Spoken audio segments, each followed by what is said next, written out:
You remember the babies, right? This is Katarina, and these are her babies. He's always very shiny. This guy's a good boy. It's okay. This is a little bit, uh, Goldie. She's the aunt. Katarina's a good mama. Her name is Pouncer too. They always look for him. It's hard. You're a good girl. Oh! She was letting me pet her. What's up, baby? It's okay. It's okay. She's so tiny. They're such good girls. And boy. And you're a good boy. I know. He's the one that got stuck in the grill of my car. And Pouncer found him and saved him.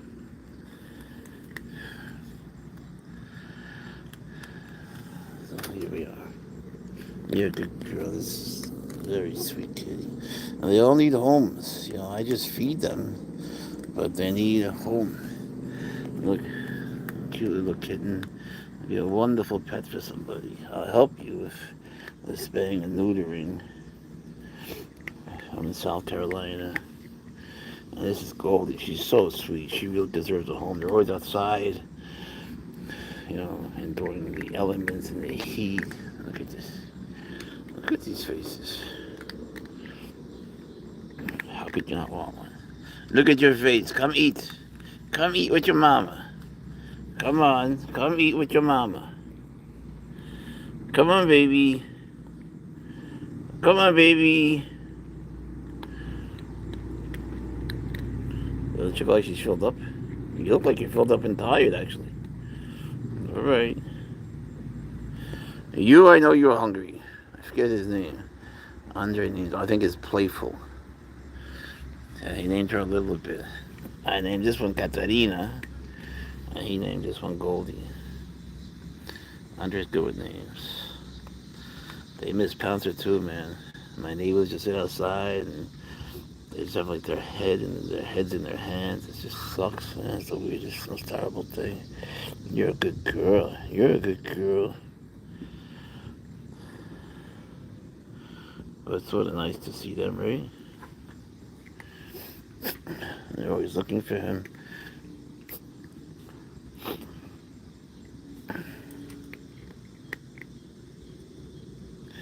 I worry about her because she's so thin.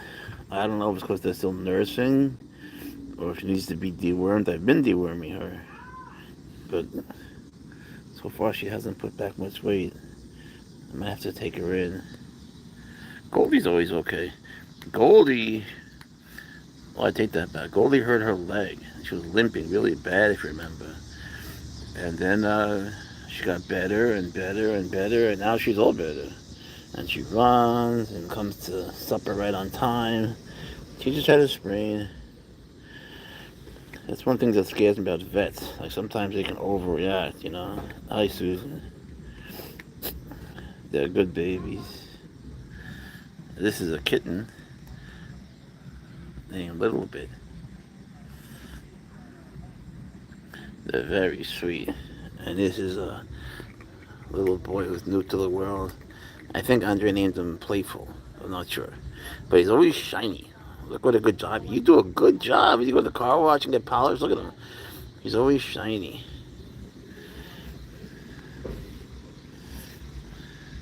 They're such good babies. You should see when I got the car, they look for Pouncer. Like when I get a car, I always carry him out, and they look in my arms. They don't understand. Shit, I don't understand either. I don't think anyone does. I don't think the scumbags that took him away understand what they're doing. Just disgusting, corrupt, nepotistic, racist police. The Florence City Police Department, the most disgusting people you could ever possibly fathom. They're just cruel, especially to animals, and you should see the things they've done. You can't imagine the things they've done. They just don't care. And there's this guy in the police department, Lieutenant Nethercutt, and he has a son who is Sergeant Nethercutt. So Sergeant Nethercutt decided it would be a good idea. The father got him on the force. So the son thought it'd be a good idea to light his wife on fire and then hide in New York from the marshals, federal marshals. But of course, his dad helped him. When he came back, his dad was hiding him, and then when he came back, his dad helped him to plead down what were attempted murder charges to 5 years, and he's probably out. He's probably out now. He probably didn't even do 5 years. But that's just one more thing with them, and believe me, it's piling up. I have people, we're constantly listening to them and watching them, and I have a whole pile of shit they've done. I haven't let it loose yet. I'm gonna use it because some of it is really good as a negotiating tool. But what do you got? Oh, what do you call that? A cicada. Is that a lie? Let me see. I think it's dead. I hate when they're alive because then, like, they put him on their back like a tortoise on his back, and you feel so bad for it. And then you turn it over and it makes noise again, and then they do it again. Cats are the best. I love cats, but they are carnivores. They're predators. Is that what it is? I gotta see.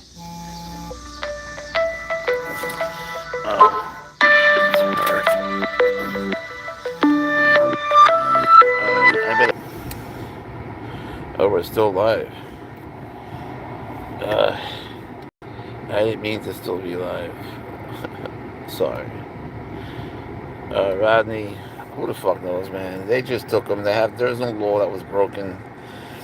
They just wanted to get even because I was bitten by a snake and I was hurt severely. It was a venomous snake, and venomous snakes were legal. Not illegal, legal. But they didn't know that. So it made them look like fools. And so since then, they were trying to make me look like a fool. And they were saying I was neglectful and a bad snake owner. And then one day they took it all back. They must have had orders. So suddenly I'm okay again. And now they're back looking for something. There's nothing illegal about Pouncer whatsoever. He jumped out. He got out of 4 leashes and this thing. He got out of his harness. He opened the back window and jumped out. I caught him with help from some women. And then the cops came and took him away. And he's in a location that they won't reveal. I do know where it is. It's like 3 hours away. And I'm going to go there and just stay outside and just pray. Just see if he but hope that he picks up my scent and knows I'm nearby. It's hard to know what to do. But, we have lawyers and we have a trial September 29th. And then there will be a civil suit. And we have multiple lawyers on that. So we'll win that. We will win that. The criminal one, they'll do anything to keep him from me. They'll do anything. Because their whole reputation is on the line. And they're going to try to either kill him or give him to some facility. But they'll do anything but give him back to me. And, we'll fight. But we're up against, intransigent, insane, corrupt, racist, nepotistic people who just don't give a fuck about people or animals. And you should see the way they treat black people also. Like the people on their force that are black, we've been listening to their conversations, and you can't imagine. They use them to run interceptions, run interference when they're in a black community and they don't want to interact with the people there. Whereas in the sheriff's department, they don't hire black deputies. They hire deputies who happen to be black to be deputies. But the scumbags in the city police department, they hire people to be black police. Scumbags. And they want me to kiss their ass, and that'll be the fucking day. I don't live in a police state, and I don't need to kiss their ass to have justice prevail. Fuck them. I'm not gonna bow down to some scumbag tyrants who think they can dictate how people live. That'll be the day. But, oh, hey, Rob.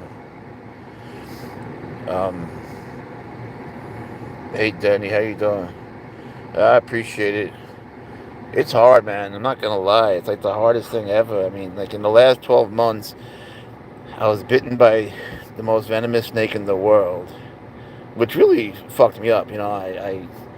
My heart stopped.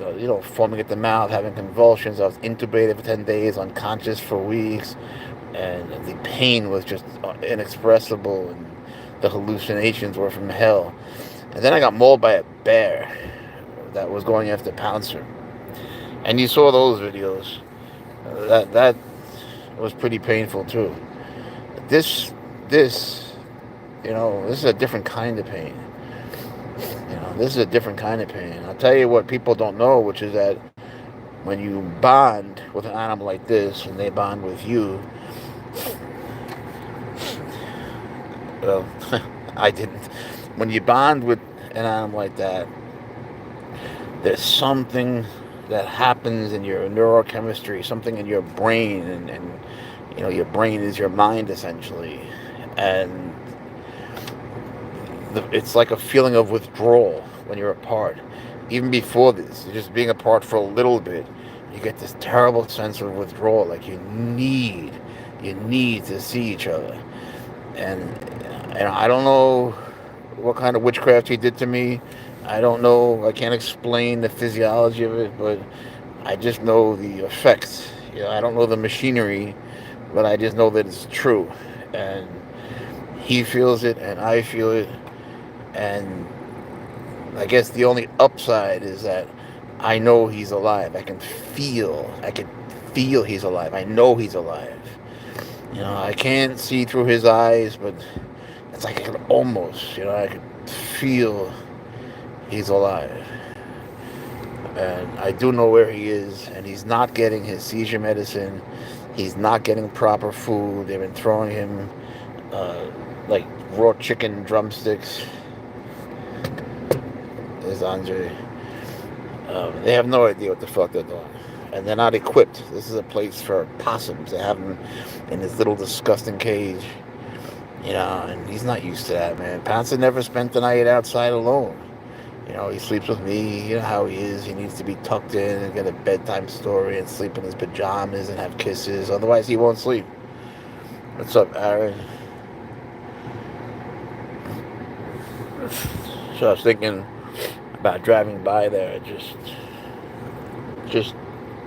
I don't know, holding vigil or something. How you guys doing?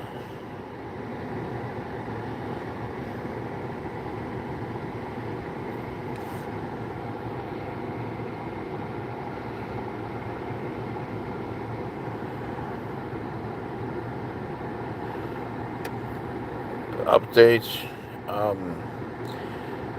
Nothing really worthy of mention. Just we've been collecting a lot of information on these disgusting cops, and just every single piece of information just reinforces that which we already have. And there's been some communication about, there's been some communication that it'll be wonderful visitation about having Pouncer move to a proper facility. Even that they're opposing. But they know that we're suing them, and if something happens to him, it'll be over for them. So they're afraid of that, but they still haven't done it. Yeah, man, these cops. I never in my life had a misdemeanor. Certainly no felony. I never had an issue with the law. Outside of the usual traffic bullshit, I never had a problem with the law. Never arrested, nothing. And now I met these people. And these people, they're not people. They've been doing this for a long time, and they're used to people, being used to them. Well, fuck that. I'll never get used to them. Hey, Priscilla, how are you? And You can see, I don't know if you can see now, but the babies are out there, the regular cats. And they miss him too, man. They wait for him, you know.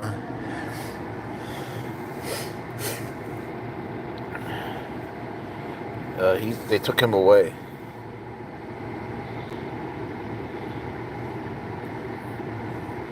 Please don't make me tell the whole story again.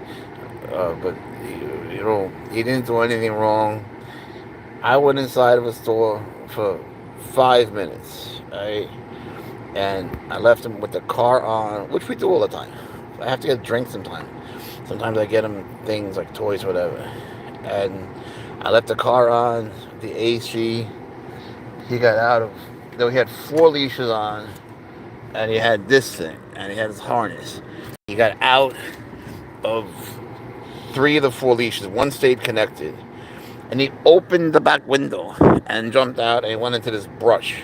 And it took a long time. No, I haven't seen him since. It took a long time to figure out where he was, man. I was like sweating like hell. I was passing out. It was hard, man, because I have some issues with health myself. And so when I found him, I mean, to him it was all a game. He was just jumping. The brush was like 6 feet high, and then he would jump up like 2 feet above that just to see me, and then disappear and have me chase him. But it got really hot, and time passed, and he didn't want to come back. And I had these women come and help me because I put up I put up posts on Facebook chat groups in the community, so they came to help. And then the scumbag cops, they decided instead of helping, to pretend to help, they surrounded the perimeter. They waited till we got him in a box that this vet tech Katie brought, and then they just took him away. And they didn't cite any law that was broken. The sergeant's name was Helen Bryant. She's just disgusting. She told me that I couldn't verify my employment. We were going to Alabama. We were leaving this place. She said I couldn't verify my employment or new residence. And I could. I had it on me. She just didn't look. She just said that. She never even asked me. She just said that. And then told this scumbag officer Graham Godwin to take him away. And he took him. And he was supposed to be in the animal shelter. So I went there. But I went there to bring him his things and his bed and so on.